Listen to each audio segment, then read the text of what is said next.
what you want, when you want it, where you want it. This is The Mesh. Brothers in Tech is a weekly podcast focused on personal and home technology, helping provide you, our fellow brothers and sisters in tech, with some information, assistance, and recommendations. In this episode, the brothers revisit some of their favorite tech from 2021. What were their favorite suggestions from the year, our favorite home tech right now, and our most random home tech ideas? How about our technology hopes for 2022? You can hear and see the answers to these and more here on the 2021 wrap-up of Brothers in Tech.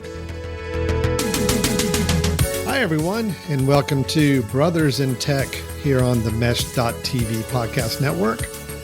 My name is Alan Jackson, and on the other side of the video screen, actually, so those of you watching on video can see we're actually real people. We're not just voices. We actually have faces and facial expressions. Everything now you can see on video. How you doing, Brian? I'm doing good. I have a feeling that our viewership, which might have been low already, has now just dropped off in the last 10 seconds. We're sorry for this in advance. Wait a minute. We actually have to see you now. So no, this is exciting, man. I'm super pumped about this. I'm not sure other people are pumped at seeing us, but I'm kind of excited to make our debut on the video screen here, Alan. So this is exciting. It's a new day for Brothers in Tech, right? Yeah, it is, and it's a big step.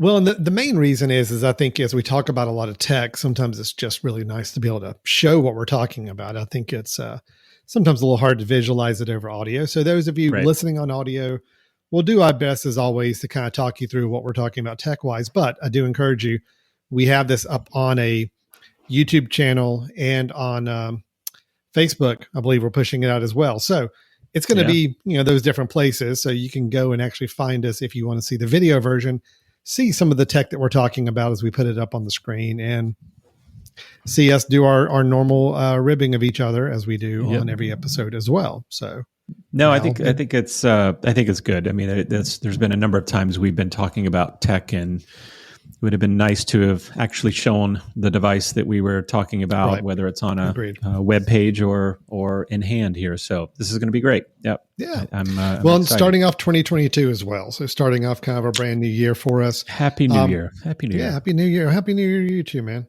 And this is what we're doing on this episode is we're doing a little bit of our year-end recap of 2021.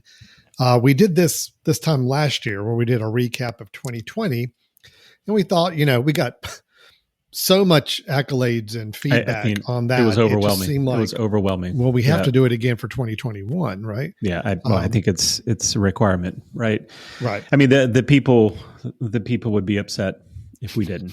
So that's what we're doing. We're going to do a 2021 recap, just the same format. So here's what we're going to do. Brian and I are both going to talk through some of our favorite Brothers in Tech suggestions from the past year.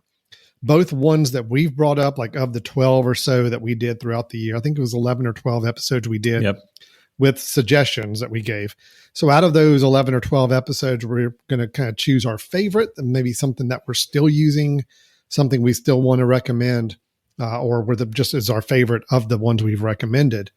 We're going to do that for both our own picks and each other's picks. So what's our favorite pick of the other brothers throughout the year? We'll do that. We're going to talk through some favorite, just in general, favorite home tech we're using right now, things we feel like we probably can't live without as far as on the tech side. And then it should be a lot of fun, Brian. We've got some random useless home tech ideas, or at least products that were either announced this year or are maybe being demonstrated. Should be interesting. We got to. What's that? And maybe they shouldn't have been announced, but yeah. Well, we're going to kind of evaluate to see, are they ones that we find that there may actually be some need for, some desire for, or is it really something that it's just more there for a joke? So either way, we got some fun ones to talk about with that. And then we'll close it out with Brian and I kind of sharing our hopes for 2022 when it comes to home and family technology and just in general, what we're wishing for the new year. So, yep. No, Sound like a plan? I think it's great. I think it's great. And, usually ask how I'm doing, Alan. Thanks for Oh, not doing that this didn't. time. That's okay. No, I really didn't care this time. I mean, So, I pre-planned something, so I oh, want to well, go go ahead and ahead. do that now. By all means. How are you doing, Brian? No, I'm doing just fine. I did want to say this is a little bit odd, right? You and I, we get together once a week or once every other week, maybe. And that's the only time that I've seen you. But I actually saw you in person this week a couple of times. And so I almost feel like this isn't as exciting for me right now because I feel like I've already seen you and I've already kind of maybe gotten my fill. Yeah. So, I think it is good that we're across the computer screen right now because we've had our in-person time, right? But we should go ahead and tell everybody that even though we're on different ends of the computer screen, you're just like 3 doors down the hall from me. Yeah, right now. I'm in the same building as you right now. Right?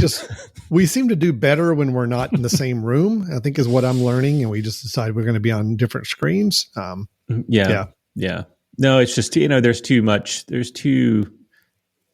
going on if both of us are in the same room. And I think it's just too many egos going on and too much ego, too much charisma. Probably packed. I think maybe that's a better way to say it, right? Yeah, there's just the energy. The energy is a little overwhelming, so we better divide that. So yes, but so I think this is good, and that's exactly what our family members tell us. That's exactly what our family members say. There's just too much energy when you guys are together. Yeah, I'm not sure they say energy, but they just say it's too much. They say something. Too much of something. Too much. It's too much. So.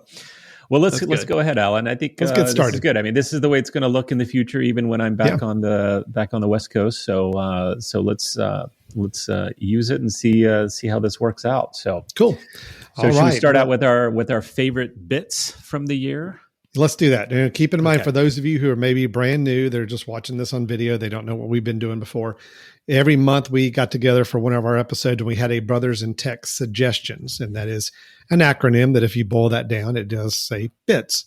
And I will look, I'm not ashamed to say it. I will give credit. Brian, that was your invention. I think it was genius and great job on that, coming up with that acronym. Coming up with a phrase of 4 words that just happen to have a letter at the beginning that puts together into a smaller word. It was impressive and it's good. So thank you for doing that. Yeah. Well, when you set the bar low, like I tend to, little things like that just surprise people. So I'm very happy, very proud of that. Very proud of that. Yeah. So we are going to search back through our bits from this year that we've given and that each other gave, right? And see if we can pick out what we think our favorite was for one reason or another. So, can I go first? Is it okay? I would love for you to go first. Yeah, all please right, get the ball rolling. Let me do this. And we use our new technology here so I can actually show you what I'm going to be sharing with you. And so this was my favorite bits of the year. The ones I gave, like I actually gave out several bits throughout the year. This is the one that I'm still able to say is my favorite.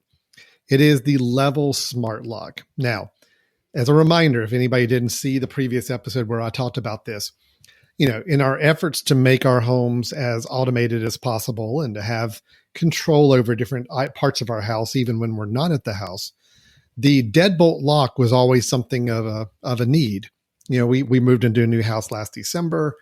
I needed a way to control the main lock into our house, but we also were very concerned about the look of that lock because you've seen some of these automated or smart deadbolt locks, and they're really big things you kind of replace your own deadbolt lock with, and they don't always match the style and the look of maybe what you're trying to get in your house. So what the Level Bolt is it is an invisible deadbolt. What that means by that is the thing you're seeing right now, that's what's inside the door. It uses your existing hardware. So if you have a really nice turn latch for your deadbolt, you still use it. This just replaces the inner mechanism, but it is something where you can control it with Apple HomeKit or with any other. I think Apple HomeKit is actually the main one it's designed for. So I don't even know if it works with Amazon or any others. I assume maybe it does, but HomeKit is really what they play up. But the idea is that if I can, let's see if it shows it again here on the screen. Yeah, there it is. So you saw it kind of it uses your existing hardware on the outside so you can preserve the look of your door, but you now through HomeKit or other devices, you can actually control whether this deadbolt is locked or unlocked, and you can see its status on your HomeKit as well. So I love it because, it is a deadbolt lock that works really nice. I can lock it and unlock it from anywhere I have access to my phone. I can do it with Siri if I want to use voice control for it. But also the fact that you don't see it, like nobody comes up and sees that it is a smart lock because it just doesn't have that look that you find a lot of the other ones do. So I'm a big fan of the invisible smart lock from Level is the name of the company. It is pricey. I'd love to do it, put these in on all my doors going into my house, not just my main one, but it is a little pricey. So I'm kind of spacing that out before I decide to do some more. But I'm a big fan. It's just been a great product. It's worked really, really great for the past year. Very happy with it. So that's been my favorite Brothers in Tech suggestion from 2021. Nice. And I'll go ahead. And you say it's expensive. Remind me how much that is, Alan. $229. Okay. All right. $229. So it is pricey, but again, it's good quality. Yep. Again, it works. It has not had a fault in the past year we've used it. My family uses it. We both use the traditional key if we have it on our key ring, if we come up and unlock the door, or we use our phone and tell it to lock or unlock. And either way, it works. It still keeps up with us. And there's nothing better than leaving the house and not knowing if you remembered to lock the door or not. And all you got to do is just pull it up and say lock, and you're good to go. And it's very easy to use. So I'm a big fan.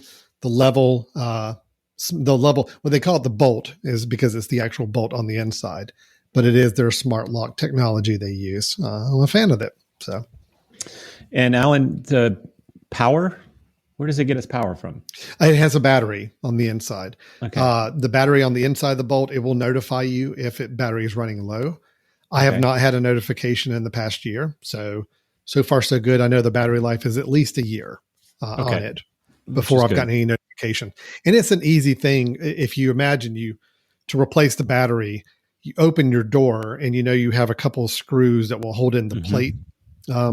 That's where you would just unscrew that. And it's very easy to go in and replace the battery into the bolt from there. So nice. You don't have to go and remove the entire mechanism from the door to replace the battery. Yep. Yeah, no, that's great. And then one more piece. So you said this is, if I remember correctly, when you did the bits, you can set it so that if you walk up to your house, it automatically unlocks. Can you do that? Can you do the like if you set it to where you're on your Wi-Fi network and it opens, or you get close? Does it have a proximity sensor, or is it simply just a voice or phone? Or it itself doesn't have a proximity sensor in it, but you can script it in HomeKit or anything else to say, all right, when my phone arrives at my home location, go ahead and trigger the action to go ahead and unlock it. So you can certainly do that. It doesn't have a sensor on its own, so it can't detect you on the lock itself. But if you do have some other ways, either outdoor sensors notifying when you come to the house, or just if you use your phone and you use geolocation and say, whenever I arrive at my house, go ahead and unlock the door, you could certainly do that. Nice. Yeah. Yeah. Yeah. So you could tell it, it's basically communicating with Wi-Fi, and anything that you can do to trigger that with a script. I think that's great. Yeah. That's it. Yeah. Awesome. So I'm still a big fan. Right. It was one of the earliest bits I did in the year. I think back in January, February, I put it in. And it has not let me down yet. So I'm a fan of that. Okay. So Brian, what have you got for us? What's your Well, I'm going to when I went back and looked at my bits, I tried to also think what am I currently using that I'm very excited about still from my bits. And the one I'm going to bring up is the MagBack wallet and case that I've been using. I remember, Alan, I went over this a few months ago. Right after I purchased it, and the MagBack is a company that bases their entire system, their iPhone cases, their chargers, their wallets, all the system based on magnets, so that you try to keep everything connected and easy to attach. So let me use, and I'm going to do two high tech things today, Alan. One, I'm going to share a screen as well. Okay. But then the other is I'm going to actually show it because I have mine in person here. So we'll see do, the benefits. We'll do of a little video. hands-on. Yeah, love it. This is great. Okay, so here we go. I'm going to share the. All right, there we go. There's the MagBack. Yeah. So MagBack, as a company, this is their homepage, and just as a reminder, so the wallet or the case itself, right, is a somewhat rubberized, although it feels much kind of tougher. It's not a very soft rubber. And very kind of a functional type of case. So the case itself has magnets in it. So if you just have the phone within that case, it's got magnets built in a certain kind of sequence in the back and layout, so that it will work with all of its chargers. So as you can see, as it goes through some of the videos, some of the things that it connects to. It can connect to a wallet and have the wallet attached to the back, very similar to what Apple does. It also connects to that little strip of magnet that you can put anywhere. And it's got chargers that allow it to kind of snap onto the charger. And so these are things that a lot of companies are doing. But what I really love about it is everything seems to work really, really well. I've had some others where it'll say, oh, this will magnet to this, or this will hold other things, and then it doesn't charge. This seems to work extremely well. I haven't had any troubles with it at all. So what I have is the case and the wallet. And what's nice about the wallet, I'm going to click over to the wallet for a second. What's nice about the wallet is that it has the ability to obviously connect to your phone. So the wallet itself has some magnets in it that will connect perfectly to the back of your phone. So they align. So even if you just kind of toss it on the phone, it will snap on correctly. It's fairly solid. It won't pull off really easily, but it does pull off, easy enough when you want it off, right? You can pull it off, put it in your back pocket, and it's super thin. It holds, I think it's supposed to hold up to about 6 cards. I think the most I've done is 4.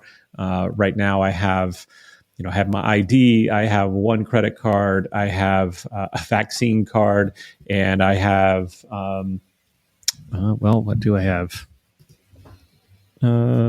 Let's see, 2 credit cards, an ID, and a vaccine card in there right now. Fits fine. It looks like it can still handle a couple more, but I don't want to really stretch it out. So the problem with this one is very similar to, as you said, this is expensive, right? Just the wallet itself is $49, and it looked like the case. So if I just pick a random phone, I think the case is $55. Yeah, $55. So you're paying $100. Now, anytime you go on here, the first time you're ordering, you're going to get, as you can see, 10% off anyway. And there always seem to be running some specials. But I've just been super happy with it. And the fact that I can use it every day, this was one of the things I really wanted, is I wanted to get to the point where I was not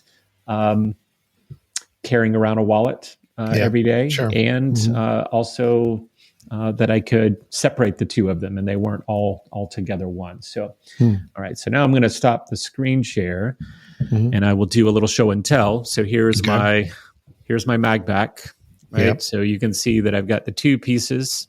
Okay. This has series of magnets, so I can actually go and put this on the side of a car. Right? If I was out working, I actually did this the other day. I was switching out the headlights on my wife's car.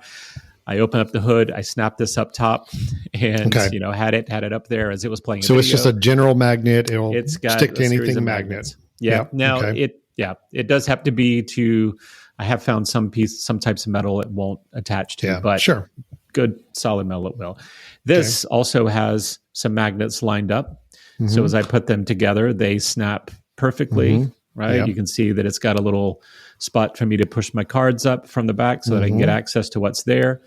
On the inside, you can see that's where my ID is. So if I need to pull it off, I can easily show that.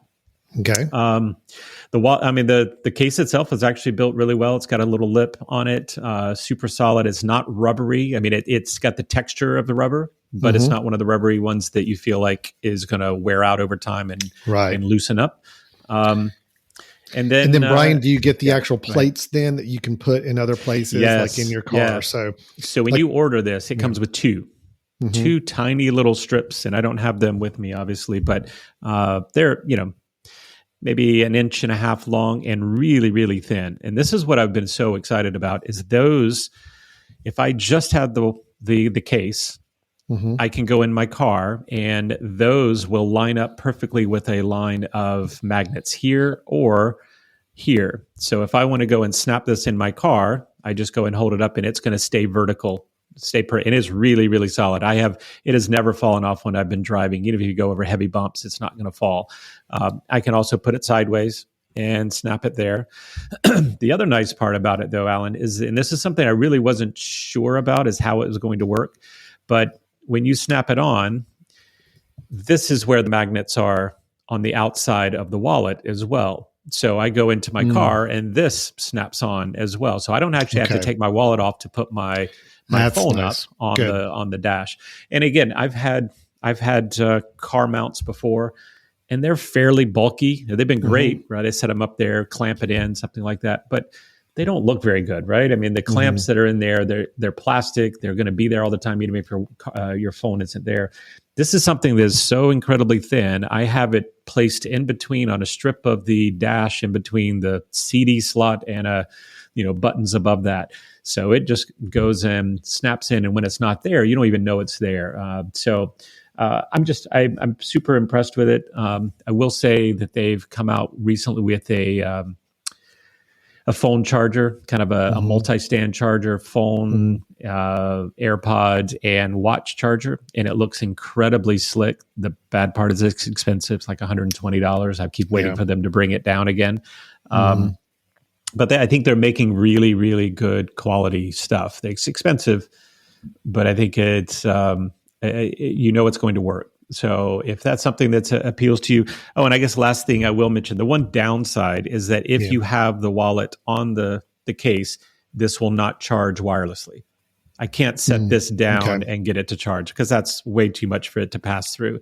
Sure. But I can put this down on the wireless charger and it goes just fine. So the magnets are set up in a way that allow the charge to go where it needs to go. And you've still got the port is open on the bottom for wired charging, right? Port's fine. Yeah, no good. problems there. Yeah. So, good. And actually, here's the other thing. They sent us two of those strips.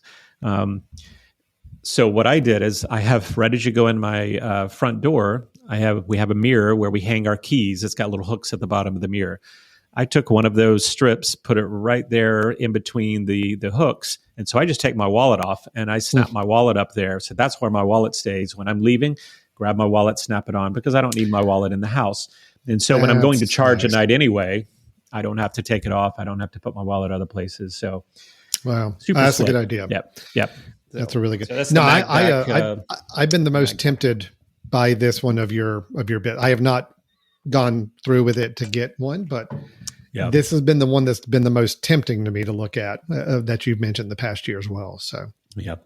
So that's the MagBack. I do encourage people, if you're really looking for a good solution, and those things that we just mentioned are pain points for you, which they were for me. If you want a very small wallet, but you want the wallet to be on your phone when you want it there, and then you want to be able to remove it and carry it as a regular wallet or not carry it, this is a super slick solution. So nice. Okay, good. That's magback.com. We got the address up there on the screen for you, and some neat, interesting products there. So that's really good. I'm kind of intrigued a little bit more than I was before. So good job with that.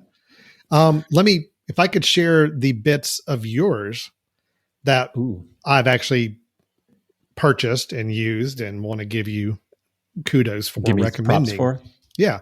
The one from the past year. Was it hard to sort through all the great picks that I had to determine which was your favorite of those? I forced myself to buy one just because I couldn't find one that I really wanted to have in the first place. So I said, I found the cheapest one and said, let me just go ahead and buy that one and use that. No, I joked. It's seriously, I probably picked one that was one of the more expensive ones, unfortunately, but it's what I did, but it has been useful for me. And it has been you mentioned on one of the previous episodes, you brought up it's the Belkin USB-C 11-in-1 multi-port dock, which is kind of just a whole mouthful of things to say. Yeah. But what it is for those of you not familiar with it, this is if you have a laptop, especially a computer that has a USB-C connection, which all modern Macs do. A lot of the modern PC and Windows laptops do as well. This is a way of having one plug to plug into your laptop that will give you all the ports you need. So you don't have to tie up all your ports and plug things directly into your laptop. You can already have them plugged into this port. And when you come into your home or office or anywhere like that and you set your laptop down, you plug in one cable and everything you've got connected is up and running, ready to go. So I do have one of these running here in my office. It's actually Nice. sitting on it right now. My laptop is. I've got the monitor I use, my HDMI monitor, plugged into the port. I've got 2 different USB cables I use for charging, like my phone or device, already running out of this hub as well. I have Ethernet, so I have hardwired internet running into this hub. And then I have USB-C coming in for power. So I'm running power into the hub as well. So I've currently got 5 things running into this hub. I do use the smart media card because we shoot photos and video on smart media cards. I use that to import them in. I don't use the VGA. I don't have a VGA monitor or need for VGA. I don't use the display port because that's a technology I don't use for any of my monitors. But I think I use just about everything else. So that's been really nice to have it all in one place. It's pricey, as you see up on the screen. It's $120. So it is pricey. It kind of took me a little while to kind of muster up to get this. I've got one similar to it at home, but the one I've got at home is a J5. It's one of the brands they sell at Best Buy. It's not been as consistent as the Belkin has been. So even though the J5 was cheaper, I went ahead and splurged and spent the extra money to get this one for my office because I really need to have a good, reliable dock for that.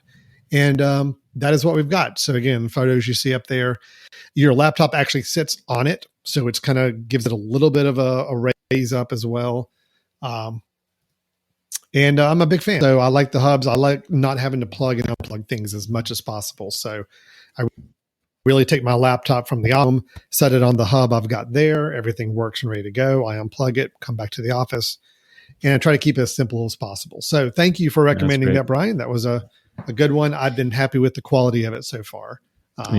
It's worked out really well. And mine is still running great. And I've gone through, I know you have as well. I've gone through several hubs, some that have burned out along the way and are not working as effectively. That one is the one that is still kicking and still seems to run exactly like it did initially. Yeah. The only thing that I would say I wish that they would have done in hindsight is to maybe add one port to the side of the dock.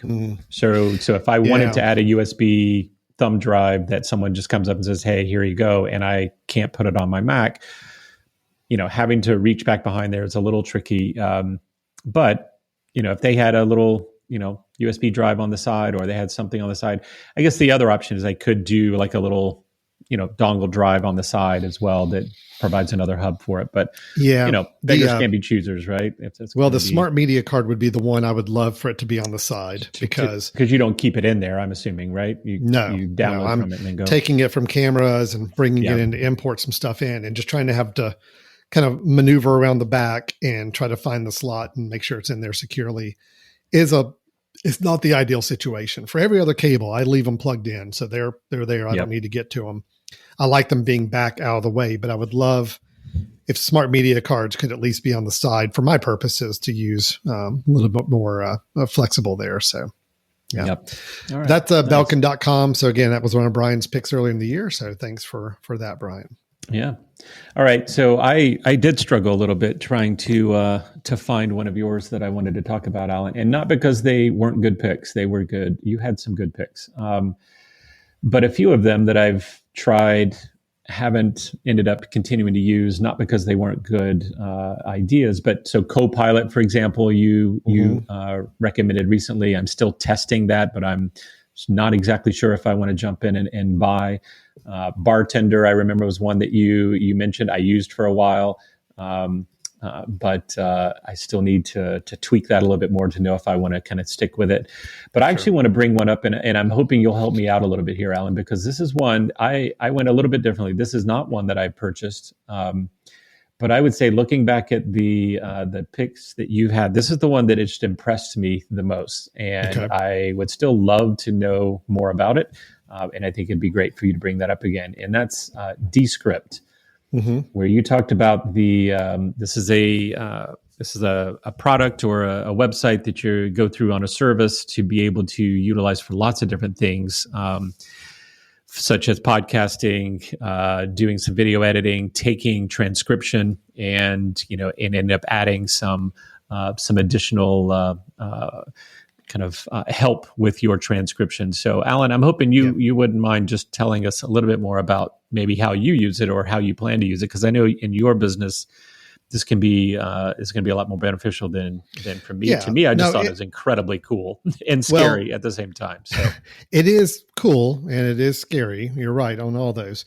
But I'll tell you what the main reason that somebody would use Descript is, and then I'll tell you the fun reason you may use it that may not be worth the money, but will be what more people might get a kick out of using it for. The idea with Descript is it kind of will treat audio. It really merges the idea between audio and text.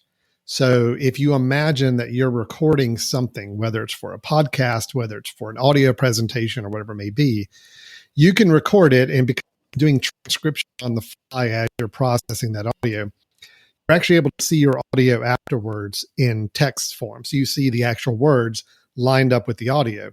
So why is that important? Well, imagine if you said at one point during your talk, and you want to find that and get rid of it. You actually see it in a timeline. You see the word you see the actual waveform for that word You can cut that out and it will stitch everything back together and make it more seamless. So you can have a much more polished presentation on audio without having to go back and re-record parts or trying to use an audio editor to go in and find that audio piece. That's part of the issue there we've got when you're using Descript. Is you merge words and audio together and almost think about it like a word processor for your audio recordings, which is kind of nice. In other words, you don't have to worry about, being an audio editor necessarily. You can go through and make your edits and changes as you wish. Now, a lot of podcast recorders will use Descript as a way of kind of cleaning up their audio or processing it differently or editing it differently, which is great. The one thing we played with, the idea that we talked about that starts to get in that little scary area is that if you have recorded your own voice into Descript, which it allows you to do, you can actually go in and read some portions of text that they provide you. And you can also import your own audio recordings.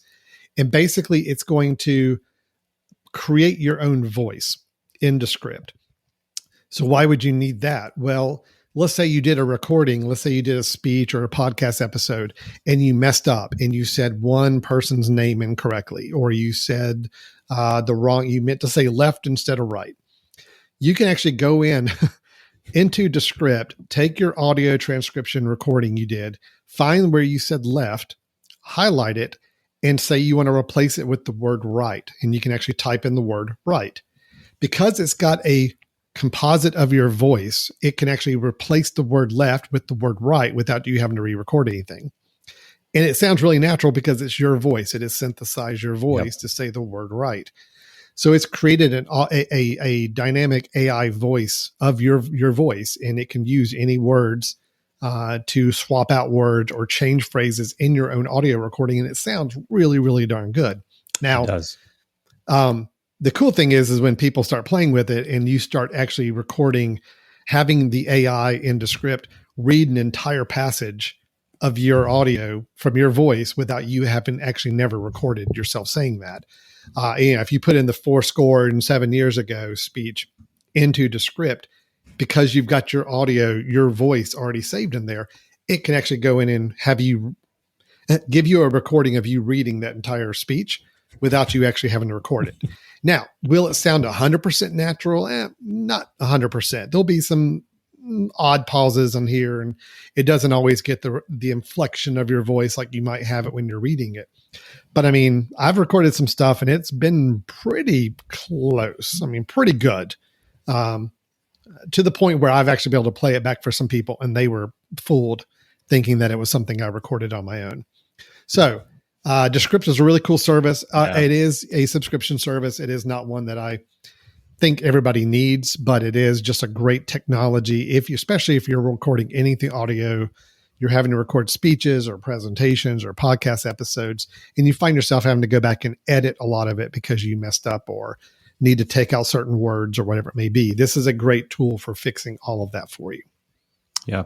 Yeah. Did I sum that up enough for you, Brian? That's right on. And the thing that really intrigued me about it, obviously the cool factor of having speech created digitally, with you actually not having said those sentences, which I think is great. But I also started thinking of, some potential ways in which accessibility could be enhanced by this, right? Someone's giving speeches or giving presentations, then you get a great audio transcript afterwards. But what if the reverse was happening? Someone that wasn't able to, use their voice and was typing something out that they wanted to share with others, but instead of having just a robotic voice presenting that, which a lot of the computers might do, then here's a way in which it can actually be said in the author's voice. And so I think there's lots of cool use cases in the future. Right now, as you said, it's pretty niche for a lot of people. It's not going to be something that everybody's going to need, but I think that the future is kind of is pretty interesting to use this and the possibilities. So I thought it was incredibly cool. And there's very few things that you do, Alan, that impress me. But that was one when you brought that up that I was somewhat impressed. I mean, obviously you didn't do anything with this, but bringing it up into our attention was great. So that was good. Descript. And let me pull up. That's the website address there for Descript. You go in, it's a whole suite of products. You pay a subscription per month to have access to all the different tools that you may need. So again, I really encourage people, if that sounds like something that may have some interest, really go explore all the tools and see if it's worth the dollars. Cause I think it's like about $30 a month. It's a little on the pricey side for a subscription service. But if you're somebody in this business, or you do this for a living, or you do anything that makes you money, and this is a way of saving time and money per month, it may be a good option for you to look at. So, yeah. All right. Yeah. And I did try the free version, just to get a sense of how it all works. And of course it's got some limits as to what you can do. It'll export with, I think, some random words put in there, but I think it was really cool to see. And I kept thinking of ways that I could potentially use that. So of course I can't stop from thinking of the great movie. Was it Sneakers? Alan, you remember the movie with Robert Redford? Yes. That, my voice is my password. Authenticate me.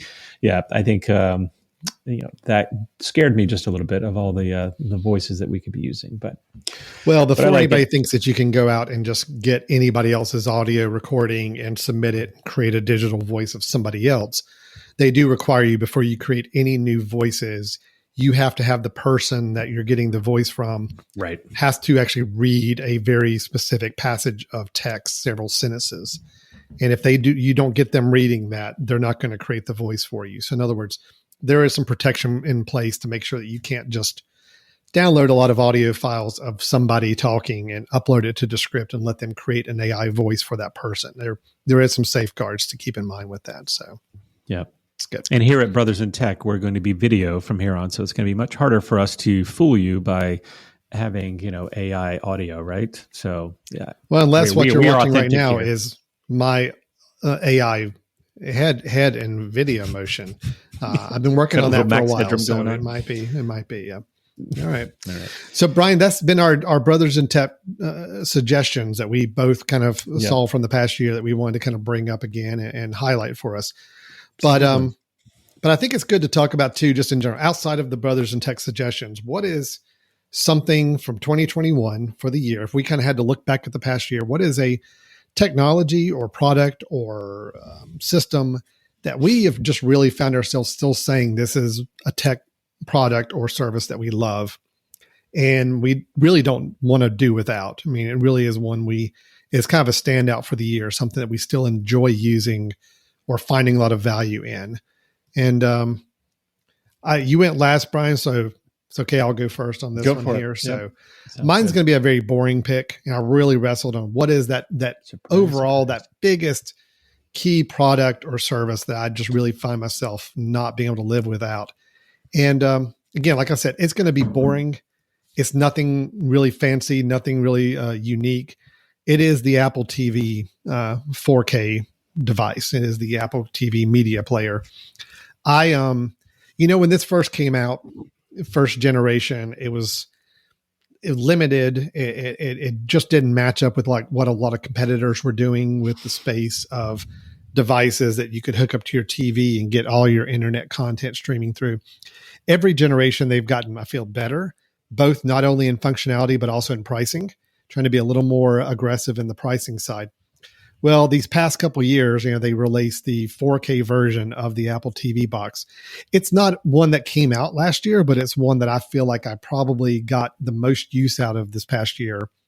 If I would say there's a piece of technology that I find myself using on a daily basis and I'm still very happy with and find myself just really enjoying using, it is the Apple TV device.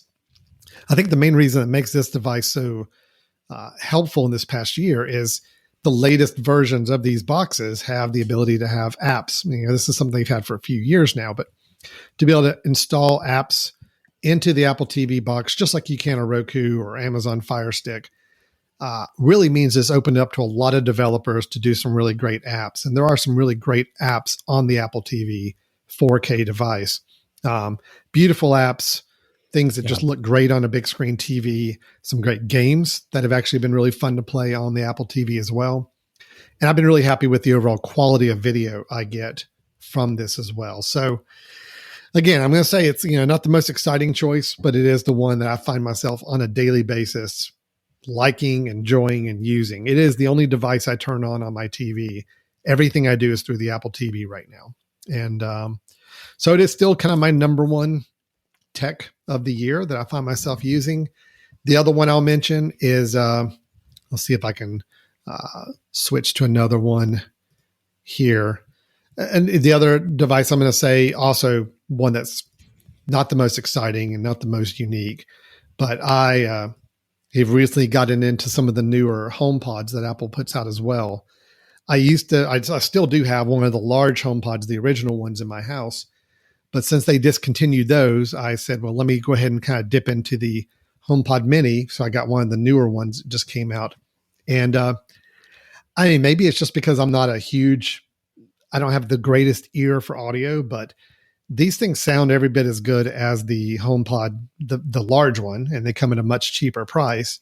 They're still a little higher price than some of the other competitors that you may get from other vendors, but I think the quality still shines through. I love the fact that it's everything can kind of sense when my phone is nearby. If I want to use it as a device to beam music to, it seems to be a lot more intuitive and knowing where I want to go with my music.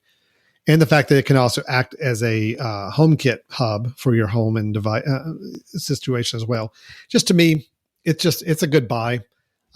Do I wish it was still a little cheaper? Sure. I'd love it to get down to like $60 or so.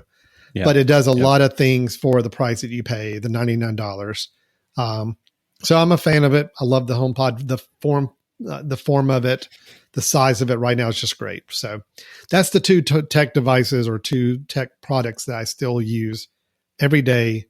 Very happy with, and I felt like was money well spent. So yeah, well, I have to agree wholeheartedly on the Apple TV. I'm someone that actually has several different streaming platforms going in my house. Mainly because of expense, right? I have a TV one place that has a Roku on it. I have a TV in another place that has a Google Chromecast on it, both of which are fine. Roku, I've become less and less, interested in over the years. It just seems to be, somewhat boring. The Chromecast, I would say, has gotten a lot better and is a very slick interface, but neither one of them can hold a candle to the Apple TV. And of course, it's a lot more expensive, so therefore it should be better. But I think we talked about it before, Alan. The Apple TV, what I think for people that would say, well, the Apple TV doesn't do anything different than my Chromecast. My Chromecast is $30 or $20. What's the deal? I think knowing that if you look at even just the way that certain apps can function within the Apple TV, that they can't function with some other services. For example, ESPN, even the ESPN app has so many more feature functionality elements to it because it's a more powerful device, because it's, the app's been created a little bit cleaner. So it's just it's just a really solid. And I don't know about you, but I find myself much more interested in AirPlaying from different devices now. That used to be kind of a quirky, like, oh, that would be kind of cool if someone happens to be around, you want to throw something up from your phone. I find myself doing that a lot now. My wife and I will be watching, and one of us will say, oh, I just saw this, online. And rather than coming over and saying, take a look at my phone, it's like, hey, let me just show you on the screen. So I think it's a great device, and it keeps getting better, and the apps are incredibly solid. Is it necessary? If you're not an Apple person, maybe not. But if you are an Apple person, I think it's a great move. So, all right. Well, I think what they've done with both those products is they've just done the typical Apple thing, which is refine. Yeah. Trying some different form factors, trying some different sizes, trying different prices. Now they've got these devices to where, okay, this kind of makes sense now. Both functionality, the size, the price, everything. I'm very happy with where they are with these products right now. So that's good. And I can't speak to the HomePods, but I have certainly heard good things, especially about the minis. So, okay, well, I'm gonna bring up one that I've mentioned a number of times, but it still has become kind of my go-to, and I'm still very impressed with it. Is going to be let me get my window share. It's going to be the Wyze outdoor camera. Okay, so for people that will remember that many times throughout the show that I've mentioned this company Wyze, I still just love what they're doing. What they do is not perfect. It's continuing to evolve. It's got some little hiccups of things that will happen, but they are absolutely laser focused on inexpensive items to be able to do what it is you need them to do. So Wyze is a company out of Washington State, and I'm going to specifically mention the Wyze Cam, the outdoor Wyze Cams. And this, I'm showing one right here, and this one has a camouflage on it, which is not the one that I have. I have just the white, but I think some people were complaining that they wanted cameras that would not stand out as much on where they place them. But so these are wireless. That box that you're seeing with the camera on the left there, that is so that has no wires to it. It can charge. I think right now I'm about 3 or 4 months on a charge for each one of these. So I pull them down, charge them up, on a Sunday afternoon, and then they're good for 3 or 4 months. And I'll set set myself a reminder for 2 months down the road just to double check what the battery life is. And when you open up the app, each one of the cameras will say, here's how much charge it, or how much battery life it has left. So I bring this up because still I know there are very few of these devices out there for someone who wants home security, who doesn't want to get sucked into paying a monthly fee. And I know there are very few of those out there. Now, Wyze has developed a monthly service that you can join into, which gives you some additional features. But I have had no reason to do that whatsoever. So I am still not paying a dime each month for my home security system. I have 4 of these cameras, these outdoor cameras. I have 3 outside, and then I put one of them inside in a different room. So it's being used indoors. And those 4 can all connect through one hub, which is the little antenna thing that you see in the back of the screen there. So this hub plugs in and is going to be close to your router, and that connects with all your cameras that are outside. So just to really quickly, the use case that I have is that I have it set to notify me when there's movement. and that notification comes through as a push notification on my phone and my wife's phone at the same time because we're both on the same account. So we'll both get the notification that says there's movement on your driveway. I have one of these mounted above my my garage door and pointed to my driveway. Mm-hmm. And so we click on the notification, and the notification itself has a little image, a little screenshot image of the movement. I click on it. It brings up a 12-second video of movement that happened. And so I can see that there was a person or there was a dog that walked across or something has triggered it. If I wanted to, right then, I could click and start speaking through that camera. So I could speak to my phone and have it announce, get out of my driveway. But I also could then save the video. And this actually happened a couple of months ago. We had someone where the notice came on that someone's in our driveway. I pulled it up and I saw someone that came down our driveway, walked down our driveway, went up and looked at our camera, and then turned away and walked away. So I saved that. So I wanted to save that to see, can I figure out who this person is? And it turned out it was a neighbor, but a neighbor had seen the camera, and I guess they were interested to know what kind of camera it was. But by saving that, it allowed me to be able to get to it later, pull it up, try to see if I knew who that was, or if I needed to, hand something over to the authorities. Sure. So, it's a normal setup, very easy to use. The one thing I will say is kind of annoying is they're continuously providing firmware updates. And when they do that, it means every time you pull up the camera to see what's going on, you get a little message, hey, firmware update, do you want to update? And then the updates will take them offline for a couple minutes and then back on. I have figured out just to ignore those and kind of say cancel and don't remind me, and I'll go in every so often and just update all the firmwares. But Wise is doing a great job with this. They've got a bunch of products, but I think these outdoor cameras have been great. I will mention really quickly just two recent use cases that have made this kind of my pick of the year. One, we thought we had a mouse issue in our crawl space. So how easy this was that I just took one of these outdoor cameras, went down to the crawl space, put it in the crawl space, and just left it there. So now I would get notified if, a mouse were to go across where the mouse trap was. Because I don't want to go down and check every day to see if the mouse trap has been tripped, right? Yeah, I want to know by a notification. And so I just kept it down there and then moved it back to where it was, a couple weeks later. The other is that our dog has been going through some health issues. And so both my wife and I will check in on him, and we have a camera in the living room, so we can pull that up and we can see if he's up and pacing, or if he's eating, or if he's sleeping. So for us, it's just been a great way to daily to be checking in on our house. We don't care so much about. The security is great.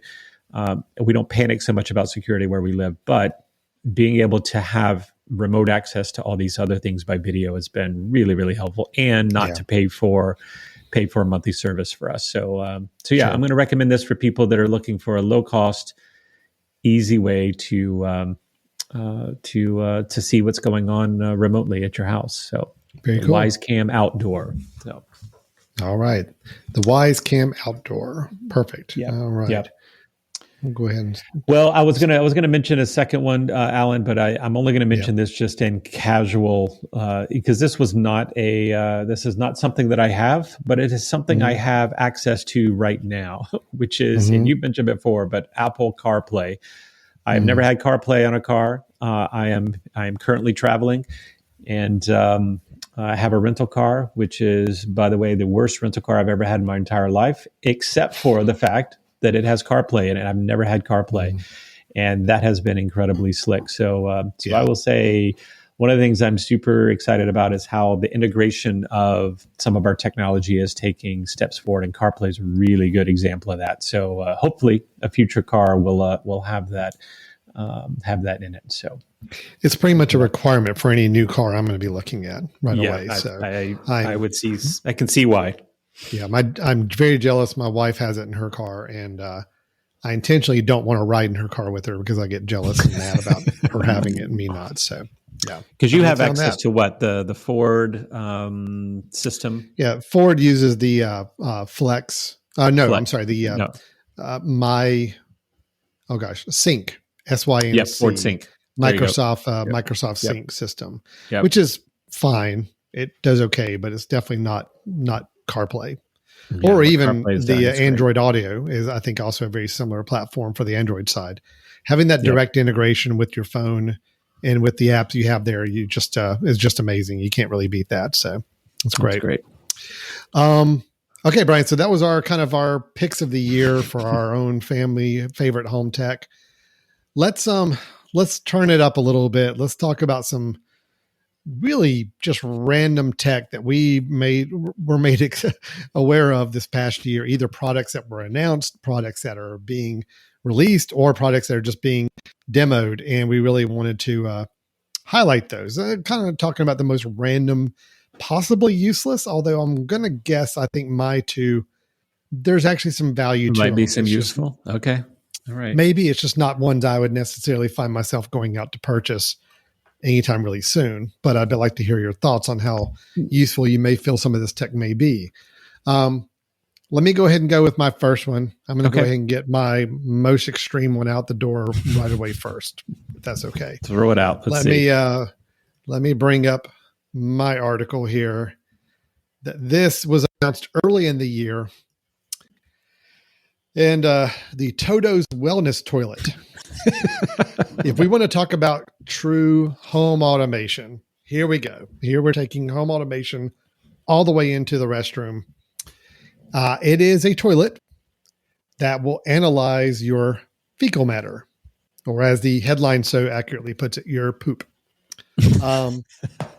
Analyzing your fecal matter, the smart commode can determine your health and offer recommendations to improve it via a mobile app. So, Brian, if we're on that holy grail trying to make sure everything in our house is connected and we've got automation running the best we can, this is one missing piece of the puzzle that we need to keep in mind. So, as you can see, it is a true toilet. It is a toilet, and it will take your disposed items in the toilet, analyze my them. what? It'll take my what? Fecal matter, disposed items, whatever you want to call it. So there's several other words I could use. I'm going to choose not to at this point. And it will give you recommendations via the app on what it thinks you need to do to improve your health based on what it sees in your poop. So, Yep. Brian, does this have any intrigue at all to you at this point? Well, I mean, I'm a techie, so I would love to get some feedback on things, but I don't know, Alan. I guess I want to know a little bit more about what kind of information it's going to provide. I mean, is it going to tell me that I'm eating too much Mexican food, or is it telling me that that I need to exercise more? Is it telling me that I use too much toilet paper? I guess I want to know, like, what is it? What kind of feedback is it going to give? Does it give you some examples? It doesn't. I don't see any examples on exactly the kind of feedback you would get. I think this may have been like in a prototype at the beginning of the year. I don't know how close this went to actual rolling out. I'll tell you this. I mean, I get it. I totally get it. I think once you get past the awkwardness of feeling like what's happening in the toilet and what's being done after you finish your business, once you can kind of get past that, I mean, I get value because, I mean, I've always heard doctors say that sometimes you learn the most from kind of some of the waste material. So if they can pull some really great recommendations on your health, and from that, I guess that works. I guess I'd be interested.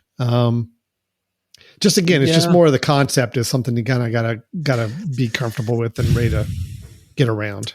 And right? Just the part that makes me a little nervous is, okay, so how is it analyzing, right? Is there a camera in there? And then if so, okay, I don't want to have to cleanse that lens, and is there, is it actually taking samples of this and analyzing it? And if so, what happens if that breaks down? I I guess I'm always thinking of the worst case scenario, right? I mean, do I want to take a plunger to what's most likely going to be a couple $1,000, piece of technology? I love automate as much as you can automate and get the information you get, but I don't know that's a little bit of a crappy choice there, Alan. So. Yeah, let's see where you went there. Yeah, thanks. Good. I've been playing around. Well, that was my first random. I'm not going to say useless home tech idea because I think there's some use there. I think that's a big hill to climb on the home automation side to feel comfortable with for sure. So, yeah. So, Brian, what have you got? What have you got to share with us? What's a kind of random or useless tech you're finding? So, the two that I came up with are both on opposite end of the spectrum of price. Okay, so the first one I'm going to show you is the inexpensive one, and I bring this up, and it's on Amazon. You can purchase it for $10, but this is the Quirky Egg Minder Wink app enabled smart egg tray. Okay, now that was a mouthful, right? But basically, what is it? Well, it's to suggest that somebody believes that we need to know exactly what is in our egg tray because the end of the world could happen if we run out of eggs and we don't know that we're getting ready to run out of eggs. So this is actually an egg tray that has sensors enabled to it to where it can notify you if you're running out of eggs and how many eggs you have left. It can also notify you, I guess, that your eggs are about to expire. If it knows when you put them in. I don't think it actually knows anything about the egg, so it's not analyzing like your poop analyzer is doing. But it is actually, I think, just noticing this is when you put an egg in there, and this is how long it's been in there. So if you take a look at the ratings are pretty bad, which makes for me Amazon, a 2.5 is not good. Yeah, because I'm sure they gave a lot of free ones out for this one, but and the fact that it actually was what someone thought was needed makes me a little concerned. Now, I will say on the useful side, I am a big believer in things like smart refrigerators.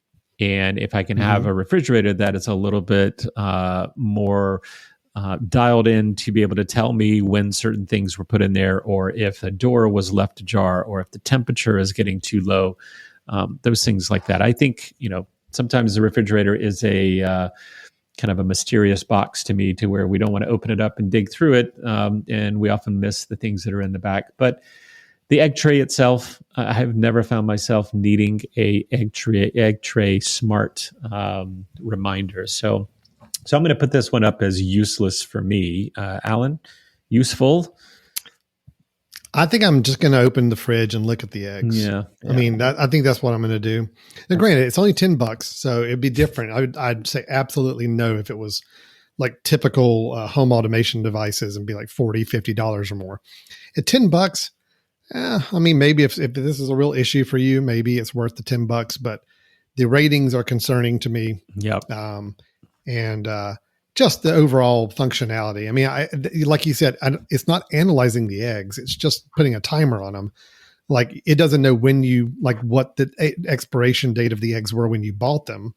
So if you bought eggs that were already expiration, can't imagine this thing knows that. It's going to just set a timer and say it's been sitting here for X number of days. And so again, it doesn't seem like it's the most intuitive thing. No, that would be my concern. This was a very for sure. simple. Someone decided to make a very, small need, simple. Here you go, and it's just a sensor, right? So just having sensors. So, yeah. All right. So that one I'm going to say is somewhat useless for me. Alan, you got one more? I've got one more to share. All right. And this one is useless. Well, you know what? I've actually come around on this. I actually think this may be genius. So this is a Kickstarter that just did close up this year, meaning a Kickstarter where you could go and it's not a product that's been made yet, but they're raising money to make it. It's called the Shower Power, the Hydro Power Shower. So it's a Bluetooth shower speaker.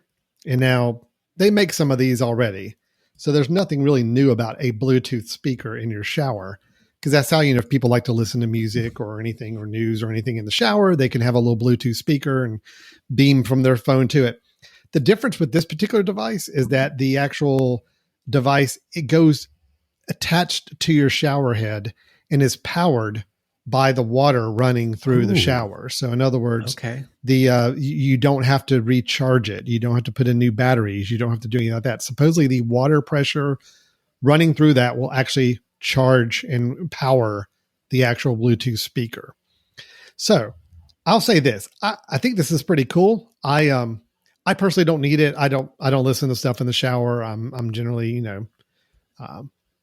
I don't find myself listening to things there. So it doesn't apply to me personally, but I do love the idea of this technology of saying, hey, you know what, if you want to listen and you don't have to worry about charging or powering up any kind of Bluetooth device, this will do it. So basically running the power will give you up to 10 hours of power within it to use.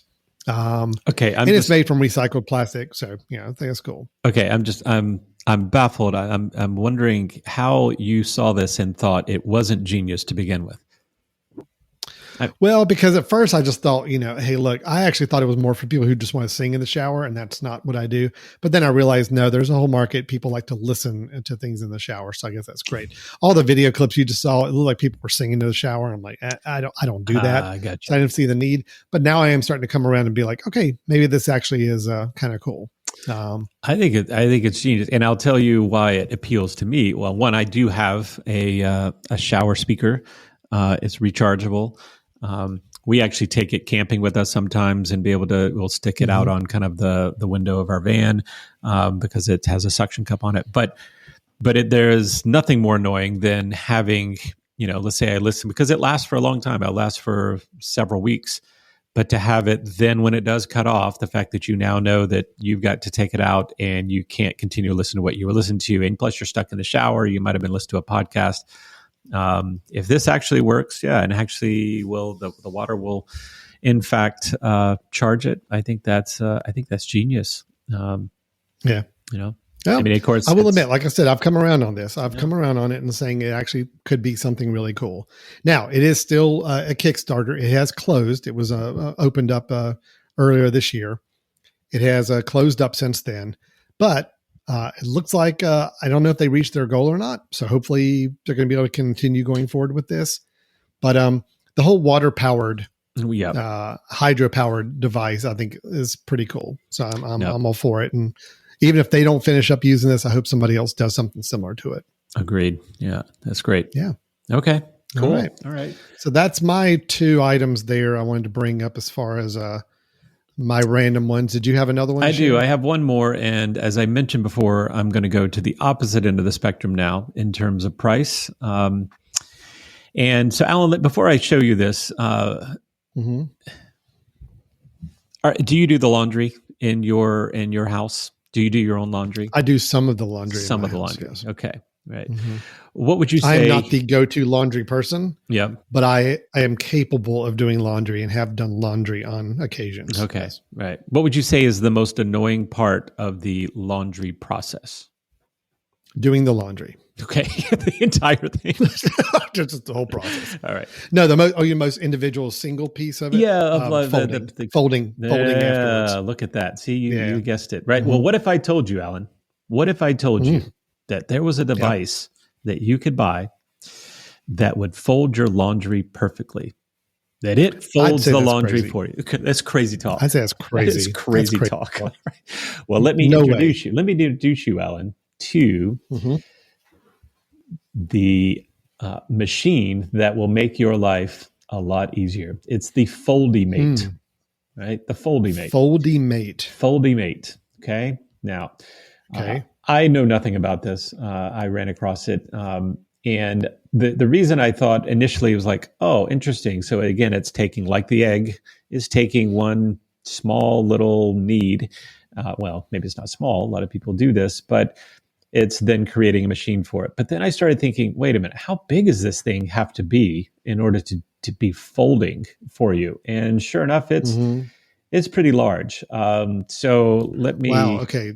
I see the close at the bottom of the device, and that kind of gives me some idea of scope. So This is basically It's a another pretty a tall laundry setup, right? So you've got your probably if you have a vertical, washer dryer, and then next to it you have another vertical setup that's going to be folding for you. So, yeah, this would it be wonderful if I didn't have to fold my clothes anymore? I love that idea. But one, how big this thing is. Two, how expensive it is. Right? It's going to be about $1,000. $1,000. $1,000. And number three, how often is something like this going to break down and become just a piece of junk that has to get? I almost picture it like a copying machine, like a copier. Yeah. And I remember all the paper jams I would have to deal with on copiers. I mean, I just wonder if there's like clothing jams that you have to deal with where a piece of clothing gets just stuck in there, jammed, and you have to take it apart to get the thing out. I'm assuming that this is not going to be one of those things. There you go. Look at that. You got the kids doing it. Mom and dad don't have to do anything anymore. It is the same height as that young girl, which I'm assuming she's probably like 7 or 8. The one actually holding the dress. Yep. Yeah, that's pretty big. So it's the height of a 7 or 8-year-old, and pretty wide too. And obviously, I didn't think it was that attractive, but these people think it's attractive enough to be in their living room. They love it. Yeah, they are loving it. Yeah. That's for sure. Yeah, parents of the year right there. By the way, if you got $1,000 and you got space in your laundry room and it just makes sense, and you spend a lot of time, I think for a large family that has a lot of clothes folding going on, maybe it's worth $1,000, and maybe you throw the machine in there. My biggest fear is like what you said, Brian, would be the upkeep and maintenance on it, because it's a lot of moving pieces inside this box. Yep. I mean, there's clothes going in, clothes being folded, clothes different sizes being handled, coming out the bottom. That's a lot of moving parts. All it takes is one of those to get jammed up or messed up, and I just wonder how tough it's going to be to deal with it. Now, here's what I would say. Imagine, so this, as you can see, this is 50 inches tall, right, or 49.2. Yeah. Imagine that it was the size of, let's say, an officer. And you could actually pick it up, put it on the shelf in your closet, and when it comes time to folding, you take it out, put it on your bed, and just start feeding things in. Then I'd say you got something, right? If you've got the ability to fold large things, I'm thinking I want it like a change machine. I throw my entire laundry in there and it sorts it out, folds it, spits it out. If it does that, I would gladly pay a couple $1,000s for that, right? Well, if I had a couple thousand, I would gladly pay for that. If I could dump the entire thing in and it would then sort and fold. But if I have to sit here and align and put one of these shirts up there at a time, let it fold, if all that's doing is folding, I'm not so sure. I'm not sure that my clothes need to be as perfectly creased. Well, but let's see what it says on the site there, Brian. It does say, imagine folding a full laundry load with around 25 items in less time than it takes to brew a cup of coffee. Now that makes it sound like you could take a load and just put it all in there, and it's going to do it all for you in a couple minutes. Does the video play? Do you have the video? Well, can you play and show what this looks like? Let's try that. Let's see. Is that? I just want to see what it does. We'll see this. I don't think we have the audio from it, but that's fine. We can at least just see how the whole process works. All right. So she's feeding. It is one at a time. Look at that. Yep. She is feeding it in one at a time. Okay. Okay. So the moment that she just took to straighten out those jeans, it would have taken me maybe 2 seconds later to drop it down, fold it, and throw it on the. All right, no, this is no good. Yeah. The thing is, it's the whole one at a time. Now, granted, it does a wonderful job of folding. Look at that at the bottom. It is a beautiful folding job. Is putting on those pants. I like that. I mean, that's great. Look at the way it comes out the bottom. But the fact that you're still feeding it in one at a time, and you're having to kind of line it up and like have it fed in a certain way for it to work. Again. Okay, now shirts. I'll take a few more seconds and fold it right. So shirts, maybe. Let's say I was, let's say that I was doing laundry for, several people that had dress shirts and that was dress shirts. Sure, maybe that can be problematic, right? If you're folding something, you have a person who travels in your family and they need their dress shirts out, to be able to go in a suitcase. Okay, right? Maybe there's some use cases, but. I don't know. $1,000 for this. And this, of course, is not something. This was also, something to come. I don't think it ever actually came out. Let me go back. Where did it go? So, well, anyway, Kind of, it was more of a proof of concept kind it of was a thing they proof were of trying to raise concept. money I don't for and get people to pre-order. So I don't think you could actually go and find this right now. But the fact that someone put probably an awful lot of capital into creating even the prototype of that, it's a good idea. But I will boy, if tell there you, was a big laundry basket on top, you tossed everything up there and you came back. Even if you came back an hour later and everything was folding and I didn't have to do anything, I don't in. need it done fast. I'm all in. I just want it done with no concerted time put in to do it. And that's Right. at that point, I'm like, well, I should have just spent a couple extra minutes and just folded it myself and saved $1,000. So that's kind of where I am with it. But it's interesting. I mean, yeah, I think they're 75% of the way on that kind of device for it to be something good. Yep.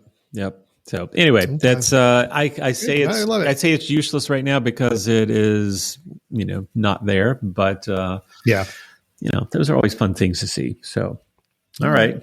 Well, that was our kind of random / useless / maybe not for us technologies. Although looking back, I think the ones I brought up might actually have some value to them in some way, shape, or form. Your poop analyzer? You're in. You're all in on the poop analyzer. I think there's value there. Okay. I do. I think there's value there. I think it's just going to take.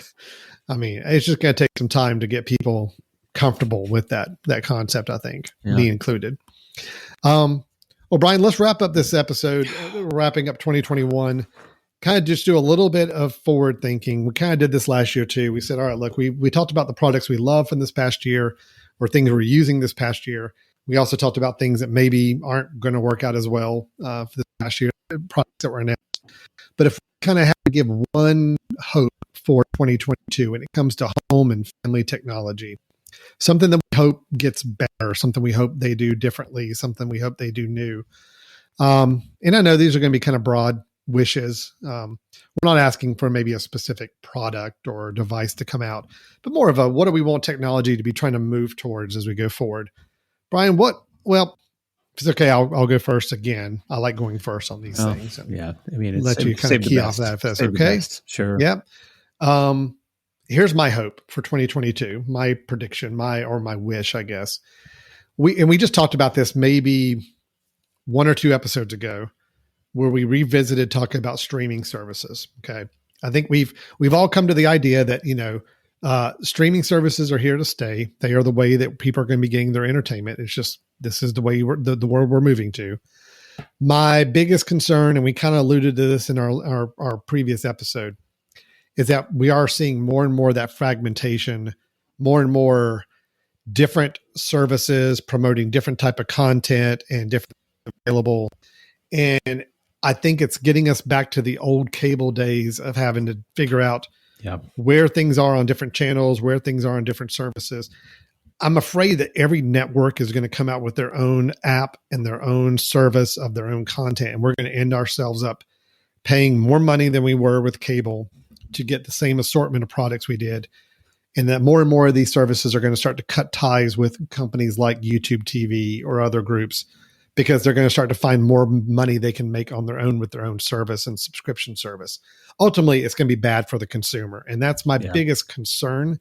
So my hope is that we start to see, I don't want to recommend consolidation of these services, because I don't necessarily think that's the best way to do it, but make it easier and simpler to make sure that we're only subscribing to the services that we need for the content that we really want to watch.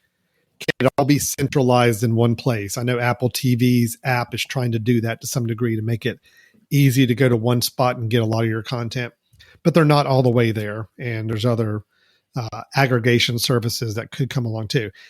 Overall, that's my biggest concern or wish for 2022 is when it comes to our entertainment options, that we find some ways to streamline it, simplify it, make it easier for people to get the content they want without a lot of nickel and diming of every little subscription service that we have to subscribe to. Yeah. It's a lofty dream. I don't think it's going to happen. I think it's going to get worse before it gets better. So Brian, is that kind of where you are? I'm something different? Gosh, I'm right with you in terms of, I agree with everything you said, which is rare. I agree with you in terms of, I think we're right back to where we were before price-wise for a lot of people. And we've talked about this before, about how what's happened now is everybody is looking for the series or the movie most likely the series that really draws someone in. And then, of course, that company hopes by subscribing for that series that you'll then find some other things that they have, keep them, realize it's only $8 a month or something. And so you'll just have it hanging around. But we've got all of these things that are adding up.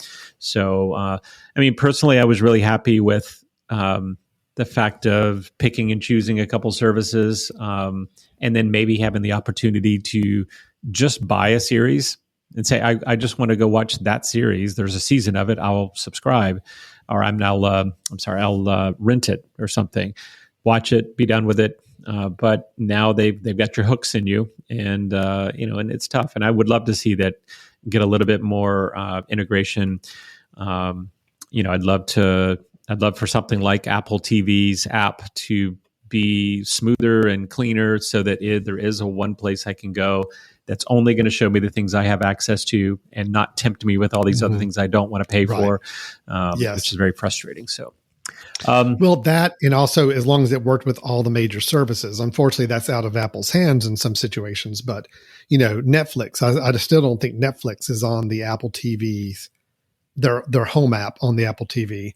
Which again, if you watch stuff on Netflix, then if you rely on a service like the Apple TV app to show you everything you can watch, you're not going to see your Netflix shows, which means it's not a complete solution. Yep. And I understand the reasons why a Netflix doesn't want to do it. They want people to come into their app and explore their library themselves. But from a consumer standpoint, it just becomes very tough, because there's been plenty of times where somebody has recommended a show to me, and I no lie have to go to 5 different services to say, okay, where is that show? Yep. And then is they going to require me to have a whole nother subscription to something that I don't want to do? Is there any way for me to see this show, even if I pay $5 one time just to see it? No, there's not. I got to subscribe to the service, and then I got to remember to cancel it after 1 month. It's not the user-friendly service I think we were all hoping and expecting when streaming services came around. Yeah. And I think, unfortunately, it's a double-edged sword here, right? If you have the companies that buy each other up to make it simplified, they're going to raise the price because they have you, right? And there's not as much competition. So unfortunately, we're not there. Maybe a good time to just quickly mention, Alan, you provided a really good bit. I think it was actually over a year ago, but Just Watch, an app that you could pull up and say, well, I want to watch that, and it'll tell you where you can find that. So you don't have to go and search through each of the services to see which one has it. Alan, I'm gonna give you just a slightly different direction here, but I think there's some similarities here. You talked about things being fragmented, and you'd like to see more integration of that. The piece that I feel is really fragmented for me, and I'd love to see someone work this out. And we talked about it before about communication. I would love to see someone develop a ultimate communication app. For example, someone sends me a text message, or someone sends me something through Facebook Messenger, or someone sends me tweets at me, or someone leaves a voicemail. I want it all to be in the same place. I want to be able to see this person sent me a message. I don't care where it came from. Right. I just want to be able to respond back to them on that same platform. Someone sent me an email. Someone sent me something through Microsoft Teams. I want to be in one place. And then you can have a little icon next to it that says where it came from, so that you can understand what's happening. But the fact that I have to communicate with people in so many different ways, and each one of those ways has its, pluses and minuses, an app that I've got to go to, or a website I got to go through to do it. Someone needs to develop an ultimate communicate app. And and if you could go to that, and you could handle your email, you could handle your text messages, you could handle your tweets, you could handle your instant messenger, all of that stuff in one place, I would be so happy. You got me very excited. And now I have to remind myself that product, as far as I know, does not exist. It is not there yet. Because just what you were describing would be enormous. And I think it's a problem we're all facing is we're dealing with communications coming from so many different places. Yep. And, I gave the example of, I don't ever use Facebook Messenger.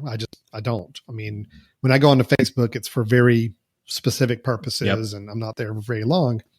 I don't use Messenger, but sure enough, the one time I did go in and say, I wonder if I need to look at anything there. There's like messages from like months ago that I probably got a notification about, but I missed. And because I don't go to that app very often, I just never saw them. And but if I had it channeled into some sort of universal communication app, I'd see it, I'd remember it, I'd go and use it, right, and respond to it, and I feel like I'd be a lot more on top of my dialogue with everybody. So, yep. No, I'm with with you on that. Yep, I think it would that would be great. So, someone who's listening, that has some connections, let's put this together. Let's make this happen. Maybe it needs to be a Brothers in Tech communication app, right? We'd be happy to play a part in that, right? And be beta testers, but let's make it happen. If anybody out there is working on one, and all of our listeners, all the app community, development community that watches our show, if you're working on it, contact us. Let us know. We want to help you in any way we can make it happen. Make this a reality. Let's make it happen. We will be on board with it. Okay, Brian. Well, I think that's a great lofty goals for 2022. It ain't going to happen, but I think it's some goals we can have anyway for ourselves. It's all about thinking of the possibilities, Alan, right? Making our life easier. Yep. That's right. Yep. Well, I think 2021 was an interesting year for technology, is an interesting year for people as they were kind of suffering still through a pandemic, and doing a lot more with home technology, a lot more with automation, a lot more with tying a lot of things together and using online streaming services more. It was a fun year for technology, even though it wasn't a fun year in a lot of other respects. But I'm interested to see what the next year brings and what we can find for ways to make our home and personal tech even better and stronger. So, looking forward to it. No, I think there's some good things. Keep listening. We'll keep bringing what we can, the ways we can help. We'll bring it to you. So, yeah. Well, Brian, if anybody is interested in talking to us, or maybe having a dialogue, or just kind of following up on anything we brought up in the show, how can they go about getting a hold of us? Yep. Send us an email at info@themesh.tv. That's info@themesh.tv. And Alan, I believe you're going to make a nice little announcement here that says that we have other ways of seeing information. Oh, look at that. We do. Look at that. So as of the time of this recording, us broadcasting here and pushing this out, we do have a website now, brothersintech.com. It is a website set up, ready to go at least for hearing episodes of this show and seeing some posts of things that we're doing on social media, kind of all aggregated in one place, because that's what we're big on, and seeing it all in one place. Plus, there'll be a contact form there too if you have any questions or ideas or any topics for future discussion or exploration. We'd love to hear from you as well. So brothersintech.com is the website address. That's where we want you to go. And not only you can listen to episodes there, past episodes or new ones we put out, or watch the videos, but you can also dialogue with us, which would be great. We'd love to hear from you. Super.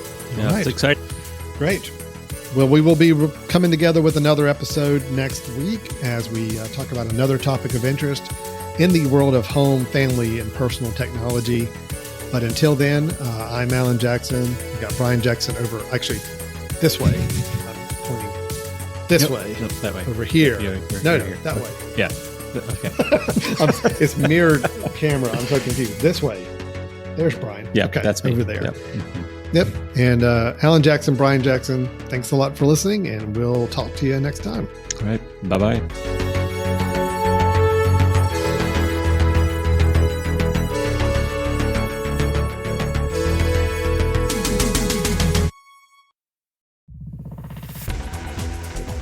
You've been listening to The Mesh, an online media network of shows and programs ranging from business to arts, sports to entertainment, music to community.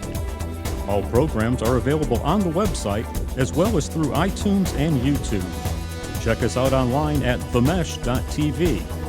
Discover other network shows and give us feedback on what you just heard.